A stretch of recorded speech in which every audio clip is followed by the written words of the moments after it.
नारायणं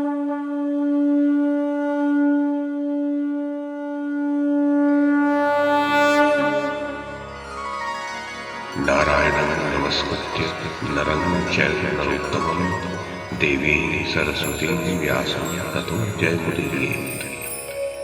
ओम नमो भगवते वासुदेवाय, ओम नमः पितामहाय, ओम नमः प्रजापतिभ्यः, ओम नमः कृष्णद्वैपायनाय, ओम नमः सर्वविघ्नविनायकेभ्यः।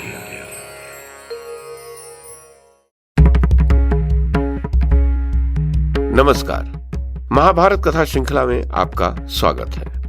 श्रीमन महर्षि वेद व्यास द्वारा रचित महाकाव्य महाभारत को एक कथा श्रृंखला के रूप में प्रस्तुत करते हुए पिछली कड़ी में मैंने मूल संस्कृत ग्रंथ के प्रथम पर्व, जो आदि पर्व के नाम से प्रसिद्ध है, उसके 5वें उपपर्व आस्तिक पर्व में कही गई शेषनाग द्वारा पृथ्वी का भार उठाने की जो कथा है, उसे आपको सुनाया था। अब इस कड़ी में इसी आस्तिक पर्व में सर्पों का आपस में विचार विमर्श की जो कथा कही गई है, उसे मैं कमल किशोर आपको सुनाता हूं।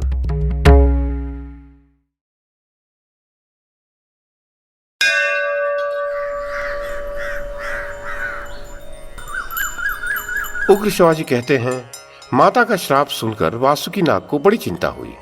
वे सोचने लगे कि इस श्राप का प्रतिकार क्या है। उन्होंने अपने भाइयों को इकट्ठा किया और सबसे विचार विमर्श करने लगे। वासुकी ने कहा, भाइयों, आप लोग जानते ही हैं कि माता ने हमें श्राप दे दिया है। अब हम लोगों को चाहिए कि सोच विचार कर उसके निवारण का उपाय करें। सब श्रापों का प्रतिकार संभव है, परंतु माता के श्राप का प्रतिकार दिखाई नहीं पड़ता। हमें अब समय व्यर्थ नहीं गंवाना चाहिए। विपत्ति आने से पहले ही उपाय करने से काम बन सकता है। तब ठीक है कहकर सभी बुद्धिमान और चतुर सर्प विचार करने लगे। कुछ सर्पों ने कहा, हम लोग ब्राह्मण बनकर जन्मेजय से भिक्षा मांगे कि तुम यज्ञ मत करो। कुछ ने कहा, हम मंत्री बनकर ऐसा परामर्श दें जिसे यज्ञ ही ना होने पावे। किसी ने कहा, उनके पुरोहित को ही डस कर मार लिया जाए, पुरोहित के मरने से अपने आप यज्ञ रुक जाएगा। धर्मात्मा और दयालु सर्पों ने कहा, राम राम, ब्रह्म हत्या करने का विचार तो मूर्खतापूर्ण और अशुभ है। विपत्ति के समय धर्म से ही रक्षा होती है। अधर्म का आश्रय लेने से तो सारे जगत का ही सत्यानाश हो जाएगा। कुछ सर्पों ने कहा, हम मेघ बनकर यज्ञ की आग बुझा देंगे। कुछ बोले, हम यज्ञ की सामग्री ही चुरा लाएंगे। कुछ ने कहा, हम लाखों आदमियों को डस लेंगे। अंत में सर्पों ने कहा, वासुके, हम सब तो यही सोच सकते हैं। अब आपको जो अच्छा लगे वह उपाय शीघ्र कीजिए। वासुकी ने कहा, हमें तो तुम लोगों के विचार ठीक नहीं जच रहे हैं। इन विचारों में अव्यवहारिकता बहुत अधिक है। चलो हम लोग अपने पिता महात्मा कश्यप को प्रसन्न करें और उनके आज्ञा अनुसार काम करें। जिस प्रकार हम लोगों का हित हो वही काम करना है। मैं सबसे बड़ा हूं, भलाई बुराई का दायित्व मेरे ही सिर होगा, अतः मैं बहुत चिंतित हो रहा हूं। उन सर्पों के बीच एक एलापत्र नाम का सर्प था।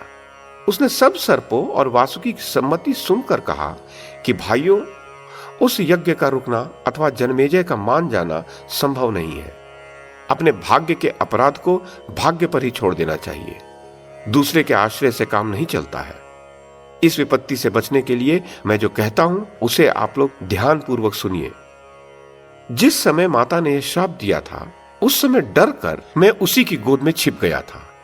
वह क्रूर श्राप सुनकर देवताओं ने ब्रह्मा जी के पास जाकर कहा, भगवान, कठोर हृदय कद्रु को छोड़कर ऐसी कौन स्त्री होगी जो अपने मुंह से अपनी संतान को श्राप दे डाले। पितामह, स्वयं आपने भी उसके श्राप का अनुमोदन ही किया, निषेध नहीं किया। इसका क्या कारण है? ब्रह्मा जी ने कहा, देवताओं, इस समय जगत में सर्प बहुत बढ़ गए हैं। वे बड़े क्रोधी, डरावने और विषैले हैं। प्रजा के हित के लिए मैंने कद्रु को रोका नहीं। इस श्राप से क्षुद्र, पापी और विषैले सर्पों का ही नाश होगा। धर्मात्मा सर्प सुरक्षित रहेंगे। और यह बात भी है कि यायावर वंश में जरत्कारु नाम के एक ऋषि होंगे। उनके पुत्र का नाम होगा आस्तिक। वही जन्मेजय का सर्प यज्ञ बंद करा सकेंगे। तब जाकर धार्मिक सर्पों का छुटकारा होगा। देवताओं के पूछने पर ब्रह्मा जी ने और भी बतलाया कि जरत्कारु की पत्नी का नाम भी जरत्कारु ही होगा। वह सर्पराज वासुकी की बहन होगी। उसके गर्भ से आस्तिक का जन्म होगा और वही सर्पों को मुक्त करेगा। इस प्रकार बातचीत करके ब्रह्मा जी और देवता अपने अपने लोक को चले गए।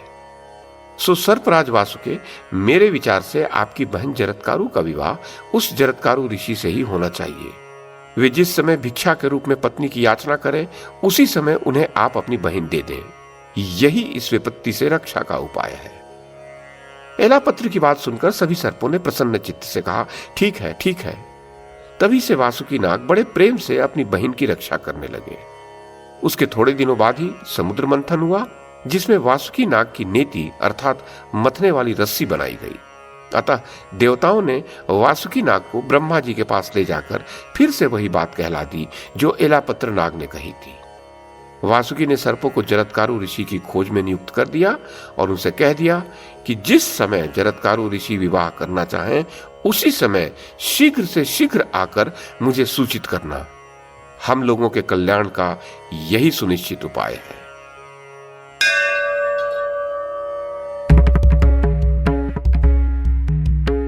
तो ये थी आदि पर्व के 5वें उपपर्व अर्थात आस्तिक पर्व में कही गई सर्पों का आपस में विचार विमर्श की कथा। इस कड़ी में बस इतना ही। अगली कड़ी में इससे आगे की कथा सुनाऊंगा। YouTube के माध्यम से महाभारत की कथा को एक श्रृंखला के रूप में प्रस्तुत करने का हमारा यह प्रयास यदि आपको सराहनीय लगा हो तो कृपया इस कड़ी को लाइक और शेयर करें, चैनल को सब्सक्राइब करें और बेल आइकन को दबाएं। साथ में अन्य लोगों को भी देखने के लिए प्रेरित करें। धन्यवाद और नमस्कार।